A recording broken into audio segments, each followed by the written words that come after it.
We're at the Henry Ford Health Camp, and I'm with Grant Long, 15-year NBA vet and longtime broadcaster. And your message today to the kids I thought was pretty cool. You didn't tell them that they have a lot of time to think about what they're going to do. It's important to start thinking about it now. You have the time to do it, and no time like the present to focus in on what you want to do. And like I said, you got to start somewhere, and you may even deviate from that plan, but you've got to get something on the ground. You got to get a foundation and start working toward that. You may 2 weeks into it, 2 years into it, 2 months into it, change your mind, but you got to get going in some type of direction. You talked about how, whether you're not going to make it as a professional or college athlete, you can still be involved in the healthcare industry.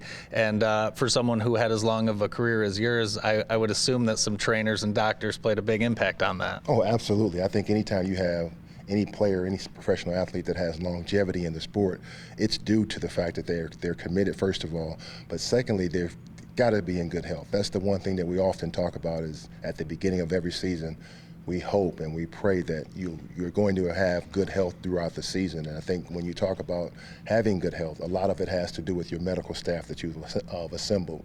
If you're going to get hurt, you've got to have great physical therapists. You've got to have doctors on staff who understand what you're doing and how to work with athletes, because athletes, let's face it, are maybe uniquely different than a lot of other people. So you got to have the right doctors and people in place to make sure that you enhance those things. We're seeing a lot of injuries even at young ages. Do you think are you seeing a lot of overuse injuries out there?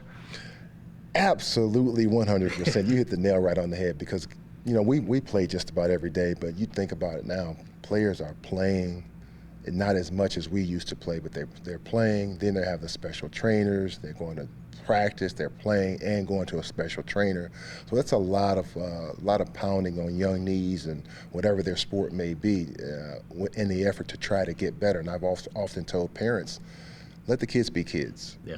Let them be kids. If they want to play their sport, sure, play your sport. If you want to play multiple sports, go ahead and do that.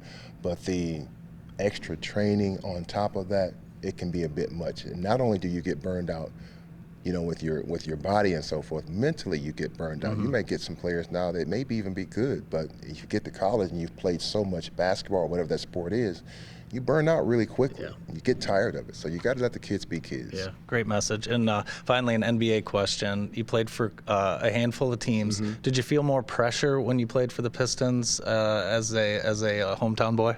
Only pressure to get tickets. Everybody wanted a ticket to it seemed like everybody wanted a ticket to the home games, and you got family that you didn't even know you had when you start playing for your home team. Hey, I'm your cousin from so-and-so. Hi, I'm your uncle from so-and-so. Can we get a ticket or 2 tickets to the game? And that's the one thing also. Nobody ever wants 1 ticket. They want 4 or 5 tickets. Probably a suite sometimes. No, man, it's just like, hey, I'm not printing these tickets, so I got to find them from somewhere. But that was the biggest thing. No pressure. It was just always a matter of, hey, can you get us tickets to the game? Funny. Grant, thanks so much for being in here. Grant Long here at the Henry Ford Health Camp at Henry Ford Jackson Hospital.